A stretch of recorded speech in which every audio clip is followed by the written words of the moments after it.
There was a man named Elkanah. He was a Levite, a Kohathite, a descendant of Korah. He lived in Ramah, a quiet country town of Ephraim, with his family, during the period just before Israel began to have kings. He was a devout Israelite. He had two wives, Hannah and Peninnah. Peninnah had children. Hannah did not. Though Hannah was the one Elkanah loved most, love could not fill the hollow in her heart. Welcome to the Bible story of Hannah. This is Bible Stories Studio, where scripture comes alive. Every year, Elkanah and his household traveled to Shiloh to worship the Lord and offer sacrifices. At first, Hannah looked forward to the journey, the long walk, the familiar songs, the sense that God was near. But as the years passed, the journey grew heavier. Each step reminded her of what she did not have: children. At home, that absence was never quiet. Peninnah filled the house with laughter, with movement, with life, and then with words. Her words were sharp and cruel, aimed to hurt Hannah. Those words cut deeply, year after year, at every festival and every feast. Hannah did not reply. She had learned that silence could carry her sorrow more faithfully than words ever could. In the midst of Peninnah's cruelty to Hannah, Elkanah was so kind and showed her so much love. Any time Hannah was sad and weeping, he would say, "Hannah, why are you weeping? Why don't you eat? Why are you downhearted? Am I not better to you than 10 sons?" And so came this fateful year. Elkanah and his family went to Shiloh for the yearly sacrifice as usual. But for Hannah, this is unlike the other years. This year is more than just the usual yearly ritual. At the temple, the air was thick with smoke and the scent of offerings. Voices lifted in song, prayers spilling into the golden morning. Hannah made her way past the bustling crowd, past the priests, past those who would notice or whisper, and found a quiet corner. She knelt on the cool stone floor, bowed her head and her lips trembled in prayer. But no sound came. Her words stayed inside her, tangled with longing, grief, and unspoken pleas. Years of waiting pressed upon her like the weight of the midday sun. She was not calm, she was not composed, she was desperate. Eli, the priest, noticed her. From where he stood, it looked as though she had been drinking. He scowled, his voice sharp. "How long will you keep yourself drunk? Put away your wine."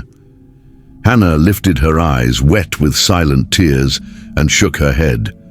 She was not drunk. She was broken. Every word she had not spoken, every prayer she had whispered in the depths of her soul, poured out now in a quiet confession.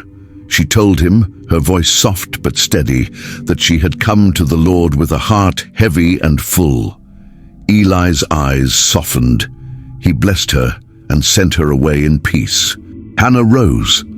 The crowd and the noise pressed in, but inside her, something had shifted. There was no visible sign, no immediate change, no child in her arms yet, but a weight had lifted. A thread of hope had been rewoven into her heart. She returned home, and her husband made love to her, and life went on. The season continued as usual. The fields yielded their crops.